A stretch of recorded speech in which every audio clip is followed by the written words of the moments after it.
So we're in Clovis, California. We just finished installing a 50-gallon Bradford White liquid propane.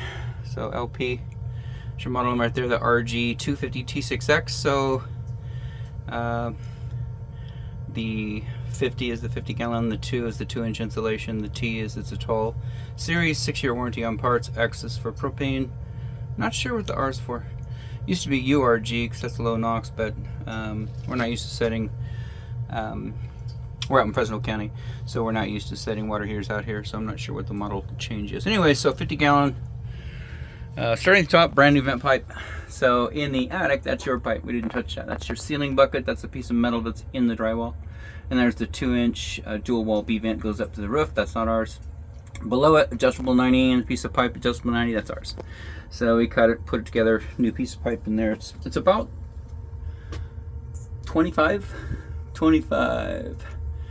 26 years old, right around there. So anyways, brand new pipe, and a draft diverter comes with the unit, relief valve comes with the unit, and of course we use CPVC to tie back in, 3/4 inch inside diameter per code, and then just back over to the existing. So this is your pipe coming out of the wall, not ours. That's our adapter, this is our pipe. Put a union in because that's required by code. It needs to come apart. We normally just use one of our Falcon stainless steel connectors, but we had City of Clovis gave us a problem with that, said it wasn't approved piping, even though it's full 3/4 inch inside diameter. But anyway, so CPVC, that's 3/4.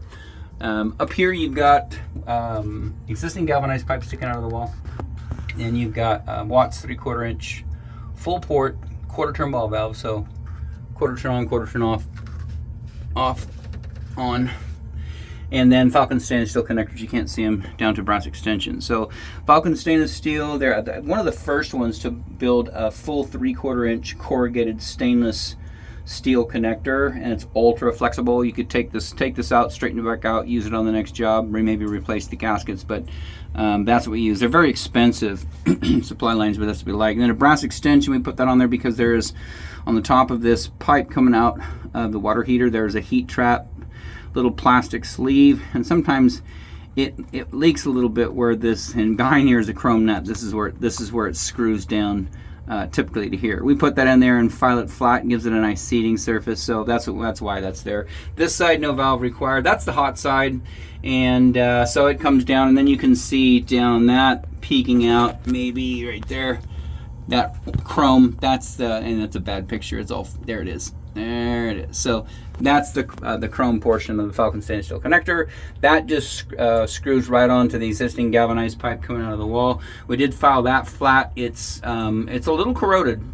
So again, 25, 26, 20. It's either 26 or 27. I think it was built in 2019. So it's corroded, and so the pipe, the ends of it where the threads are, they just start wearing off, and so we file it flat. Anyways, monitor this for leaking. Come out here occasionally and take a look. You see anything dripping on top of the water heater, dripping down on the floor, that's all your water is up here. This shouldn't be leaking ever, and there should be no water in it ever. This is temperature and pressure relief valve, so it's a safety valve. Too much temperature, too much pressure, this will activate. I think it's 150 pounds, maybe 160 pounds, can't remember.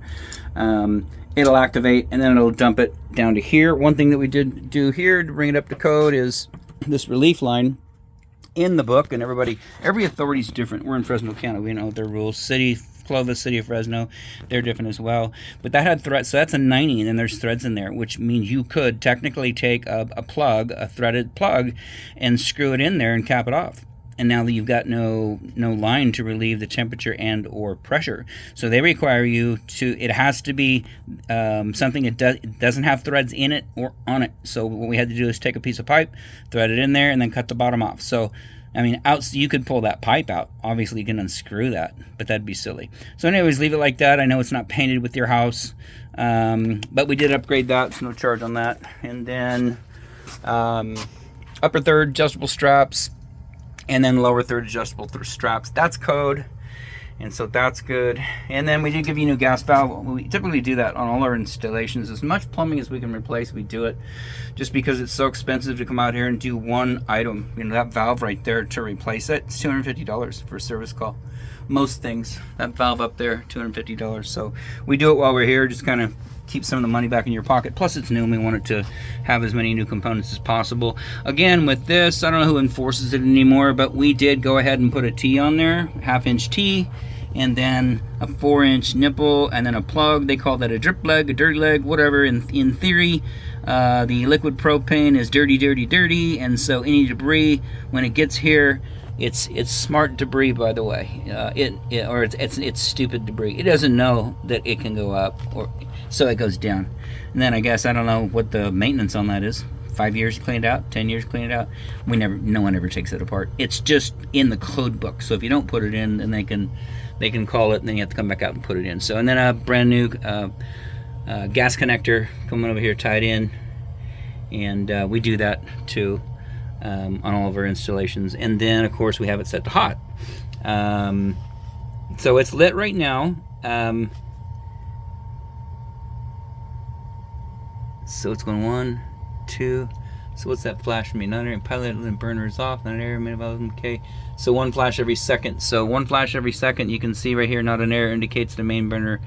The main valve is open and main burner is lit. So what's happening right now? We just started this up. So that code is correct. It means that it's heating the water in the tank. You can't really hear it because this pump's running. That's not ours. So, anyways, and then everything's insulated. We brought 6 feet, and so we got all the hot up there. We got most of the cold. We couldn't get the little back part because we ran out, and the reason why is we had this recirculation line down here, and we were unaware that it was in place. Of course, we got here this morning, opened the door, there it is, and a couple options. We could have abandoned it, just capped it off in the wall, because again, this pump's 27 years old, still running.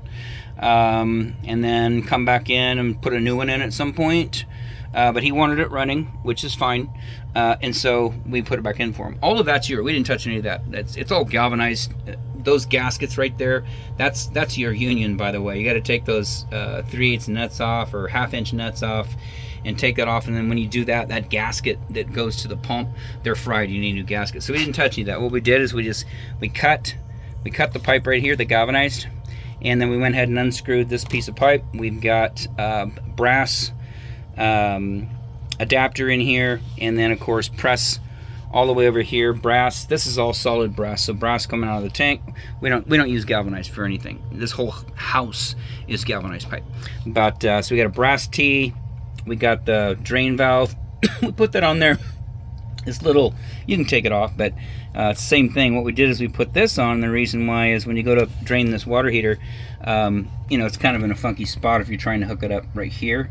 So we went ahead and now it's just pointing out of the doorway. You can just tie it in right here, open this, drain it, and flush it out, and you're good to go. So that's all gonna be wrapped. So we used all our insulation up, and that's all we had left back there. You can see one little piece left, so it's not all quite wrapped. Hopefully the inspector's okay with that. We did our best, but it's all covered up, good to go. Pump's plugged back in. It was making a lot of noise when it first started back up, and then I unplugged it, put it back in, got all the air bled out, and then finally quieted down. He said the homeowner did say that sometimes it gets noisy, but right now it is pretty loud compared to the comfort pumps, but it's doing its job. It's circulating water. Right now it's just circulating probably lukewarm water because it's only been lit for about 10 minutes. But once that gets hot, then you'll have hot water on this side of the house. Again, I think it's the kitchen, maybe a bathroom. It's a small side. There's a 75-gallon high input we put in about 6 years ago that runs the other side of the house, so it's about a 6,000 square foot house, and so that's good. Anyways, I think everything here looks good. Outside of that, this installation is done.